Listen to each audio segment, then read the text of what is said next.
अज्ञात लेखक। निकिता फिलोसॉफी में पीएचडी कर रही थी। उसे किताबें पढ़ने का इतना शौक था कि वो किताबों और कहानियों में ही अपनी दुनिया ढूंढती थी।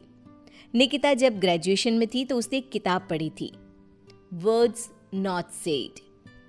तब से ही उसे उस राइटर से एक अटैचमेंट सी हो गई थी। उसने राइटर का नाम पता करने की बहुत कोशिश की पर कुछ पता ही नहीं चला। एक दिन वो अपनी फ्रेंड से कहती है, कितने दिन हो गए, आज तक मैं उस राइटर के बारे में कुछ पता नहीं लगा सकी।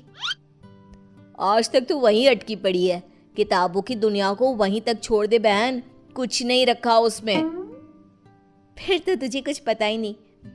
उनकी हर ईयर एक बुक आती ही है जिसकी सिर्फ 20 कॉपीज ही बनती है और मैं सारी कॉपीज खरीद लेती हूँ।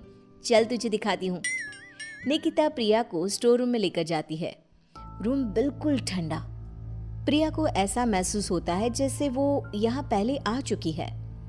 कुछ अजीब सा महसूस हो रहा है, मानो मुझे कोई अपनी ओर खींच रहा हो।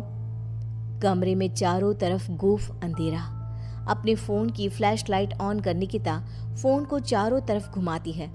हर तरफ बस उस अज्ञात राइटर की ही किताबें थी। सारी बुक्स को यहाँ छिपा कर रखती हूँ मैं, मेरे अलावा यहाँ कोई भी आता नहीं, इसीलिए इस बात की घर पर किसी को भनक तक नहीं है। ऐसा क्या होता है उनकी किताबों में कि तू इतनी दीवानी हो गई है उस राइटर की। निकिता वहीं अपने पास के सेफ से एक बुक उठाती है। उसकी धूल झटकती हुई उसका पहला पन्ना पढ़ना शुरू करती है। ठंडे बंद कमरे में टॉर्च की एक सीधी रोशनी के उजाले में वो दोनों मेरी लिखी किताबें पढ़ रही थी। तभी उसकी सहेली को अपने कंधे पर किसी का हाथ महसूस होता है। ओह ओह! क्या हुआ प्रिया, तू चीखी क्यों? मुझे ऐसा लगा किसी ने मेरे कंधे पर अपना हाथ रखा हो। निकिता रुक तो, मैं देखती हूँ। निकिता हर तरफ लाइट दिखाती है पर वहां पर कोई नहीं होता। देख तो, कहाँ कोई है यहाँ? छोड़, तू कहानी सुन। फिर उसे लगता है मानो एक भारी सा हाथ उसके सर को सहलाता है। क्या फालतू किताब है, बंद कर इसे, मैं घर जा रही हूँ। दोनों कमरे से बाहर आ जाते हैं। क्या हुआ यार, तू ऐसे अचानक बाहर क्यों आ गई? अरे कैसी किताब है यार प्रिया, तू जो कुछ भी पढ़ रही थी सब वैसा ही हो रहा था। अब समझ में आया तू खोई खोई सी क्यों रहने लगी है। एक मिनट, क्या वो राइटर मुझे भी जानता है? मेरे बारे में और क्या क्या लिखा है उसमें? दे मुझे वो किताब दे, मैं घर जा रही हूँ, वहीं पढ़ूंगी। मुझे जानना है कि फिर मेरे साथ क्या होगा। निकिता के लाख मना करने के बाद भी प्रिया एक बुक लेकर चली जाती है और उसी दिन से उसका नंबर ऑफ आने लगता है।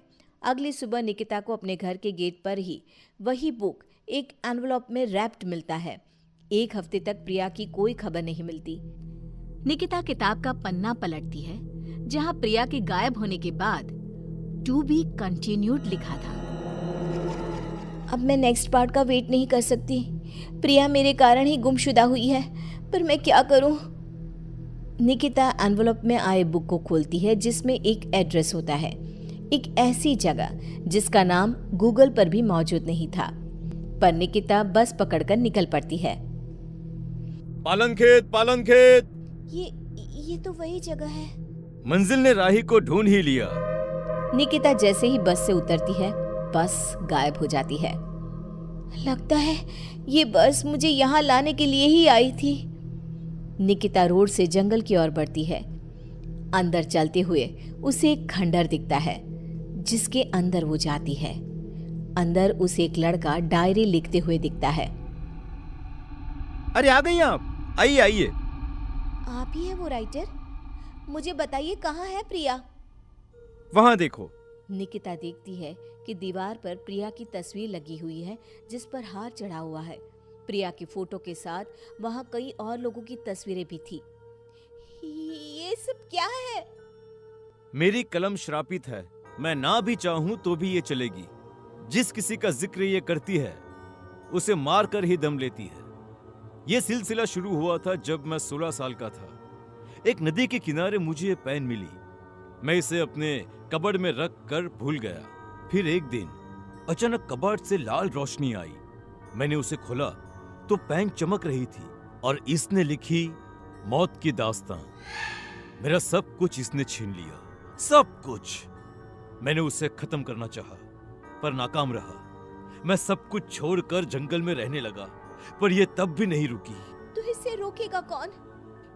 तुम नहीं मरी। बाकी जिस किसी का भी इसने जिक्र किया, उसको इसने निगल लिया।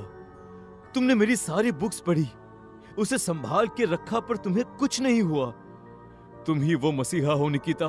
मुझे बचा लो और इस खेल को रोक दो निकिता।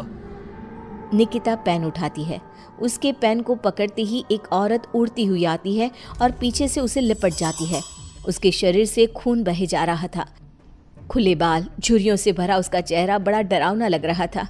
मेरी गोद में बैठो निकिता, आओ ना। नहीं, बहकना मत निकिता। यही है पेन की मालकिन, रूहें खाती है ये। इसकी बात मत सुनो निकिता। लिखो निकिता, फिर वो लड़की खुद को मार देती है। निकिता पेन उठाती है और लिखती है। करण उछलकर दूर गिर जाता है। आंधी तूफान चलने लग जाते हैं। दीवार पर टंगी सभी तस्वीर नीचे गिर जाती हैं। जिस चेयर पर बैठकर निकिता लिख रही थी वो उड़कर दीवार से टकरा जाती है। मैं जिंदा हूँ? निकिता, तुमने ऐसा क्या लिखा था? और कालिंदी की आत्मा पेन के साथ ही खत्म हो गई। ये लिखकर मैंने पेन की नींव तोड़ दी थी। दोनों उस हवेली से बाहर आ जाते हैं और हवेली गायब हो जाती है।